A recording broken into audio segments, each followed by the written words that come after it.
तिरुपति बालाजी के मंदिर में जिस तरीके से प्रसाद में मिलावट की गई, उसमें चर्बी मिलाया गया, उसमें मछली का तेल मिलाया गया, तो आखिर उसमें कांग्रेस का कितना बड़ा षड्यंत्र था, इस बात की पूरी सच्चाई इस वीडियो में आपको मिल ही जाएगी। नमस्कार, आदाब साथियों, स्वागत है आपका अपने चैनल MK इलाहाबादी वॉइस में।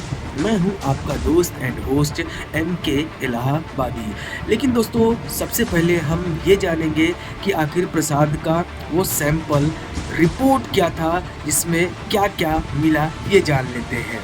दोस्तों, उस प्रसाद में सोयाबीन, नारियल, सनफ्लावर और कॉटन सीड, जैतून का तेल, अलसी, यहाँ तक तो ठीक है, लेकिन फिश ऑयल और लार्ड और साथ में बीफ टैलो मिला। तो इसमें बीफ टैलो क्या होता है, ये भी आप जान लीजिए। जानवरों की चर्बी को जो धीमे धीमे आंच पे पकाया जाता है और पकाने के बाद सिर्फ इसे जब फैट रह जाता है तो घी की तरह इस्तेमाल किया जाता है। और साथ में लार्ड क्या होता है, ये भी आप जान लीजिए। ये एक सूअर की चर्बी से बनाया जाता है। यह भी चिकना होता है, जिसे आसानी से मिलावट कर सकते हैं। तो दोस्तों, आप लार्ड और बीफ टैलो के बारे में तो जान गए होंगे, लेकिन अब आपको ये समझ में आना चाहिए कि तिरुपति बालाजी के लड्डू में जानवरों की चर्बी, मछली का तेल होने की बात कहाँ से पैदा हुई या उत्पन्न हुई। तो दावा किया जाता है दोस्तों कि राष्ट्रीय डेयरी विकास बोर्ड के पशुधन और खाद्य विश्लेषण और अध्ययन केंद्र CALF काल्फ की लैब की रिपोर्ट में इस बात की पुष्टि हुई है कि लड्डू में जानवरों की चर्बी, मछली का तेल है। और ये रिपोर्ट 12 जुलाई को TTD और राज्य सरकार को मिल चुकी थी, लेकिन इसका खुलासा मुख्यमंत्री चंद्रबाबू नायडू ने किया है। 18 सितंबर को आंध्र प्रदेश के CM चंद्रबाबू नायडू ने कहा, जगन सरकार ने तिरुपति लड्डू प्रसादम को तैयार करने के लिए शुद्ध घी की जगह जानवरों की चर्बी वाला घी इस्तेमाल किया और कोई यह सोच भी नहीं सकता कि प्रसादम को इस तरह अपवित्र किया जाएगा। पिछले 5 वर्षों में YSR कांग्रेस ने पवित्रता को अपवित्र करने में कोई कसर नहीं छोड़ी। अब ऐसे में घी सप्लाई करने वाली 5 कंपनियों को बैन कर दिया गया। 4 ट्रक घी मिलावट वाला उसको भी बैन कर दिया गया। मामला सामने आने के बाद तिरुपति देवस्थानम TTD ने घी सप्लाई करने वाली कंपनियों को अनुबंध से खत्म कर दिया और घी सप्लाई करने वाली कंपनियां premier agri foods, Kriparam dairy, Vaishnavi Shri Parag milk और एयर फूड कंपनी थी। 5 कंपनियों की आपूर्ति में से एक AR डेयरी के घी में बीफ की चर्बी की पुष्टि हुई है।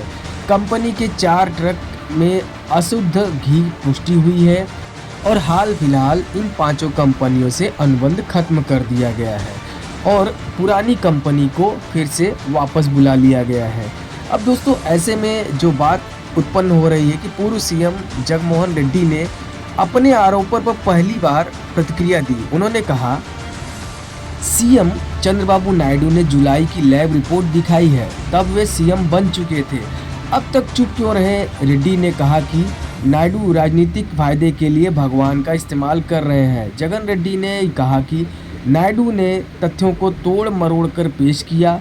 वे प्रधानमंत्री मोदी और chief justice of India DY Chandrachud को लेकर लेटर लिख चुके हैं और नायडू के खिलाफ कार्रवाई की मांग करेंगे।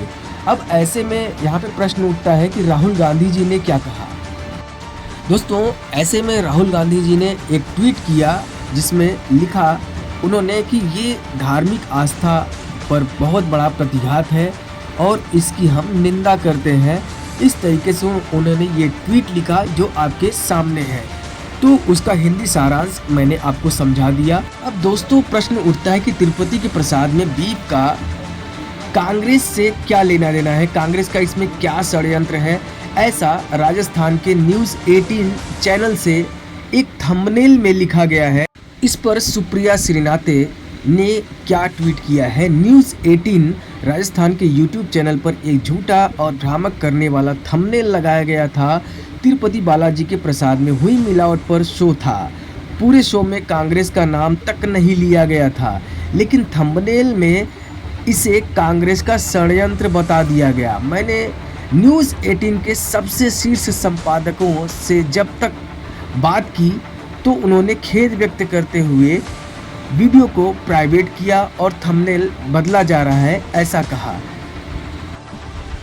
थंबनेल लगाने वाली कोई 24 से 25 साल की लड़की थी, जिसको लगा कि कांग्रेस का नाम लगा दो तो थोड़ी नफरत फैलाओ और थोड़ा वीडियो वायरल करो। असल में तो सच यह है, आज मीडिया के न्यूज रूम में जब ऊपर एजेंडा है नफरत फैलाने का, तो नीचे से ये तो तावा सेका ही जा सकता है। अब एजेंडा है कांग्रेस को हर चीज़ का दोष देना।